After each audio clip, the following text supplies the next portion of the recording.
সকলে কেমন আছে? আমি তো খুব ভালো আছি। আগামীকাল কোজাগরী লক্ষ্মী পুজো। তো এই দেখো রাতের বেলা থেকে প্রস্তুতি চলছে, নাড়ু বানিয়ে নিয়েছি, এখনও বানানো হচ্ছে কিছুটা। আগামীকাল আবার কিছুটা বানাবো। এখানে দশকর্মার সব জিনিস আছে। এই যে পদ্ম ফুল, ধান, যেটা এই চাঁদমালা, এগুলো বছরে পাল্টানো হয়। ঠাকুরের এই মালা, আবার ময়ূরের পালকটা নতুন করে নিয়ে এসেছি, ময়ূরের পালক ঘরে ছিল না। আর এটা মা লক্ষ্মীর জন্য এই মালাটা এনেছি। আর এখানে গাঁদা ফুল আছে। এই যে এখানে এই যে তীরকাঠি, দশকর্মা যেটা লাগে। এখানে সব লুচি, সুজি, সব কিছু সরঞ্জাম, আতপ চাল আছে, পঞ্চশস্য সব কিছু আছে।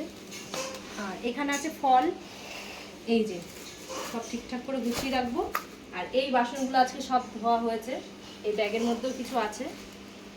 চলো পরে আবার দেখা হবে। সকলে ভালো থেকো, সুস্থ থেকো। আগামীকাল অবশ্যই যে যেমন পারবে লক্ষ্মী পুজো করুন। নমস্কার, সকলে ভালো থেকো।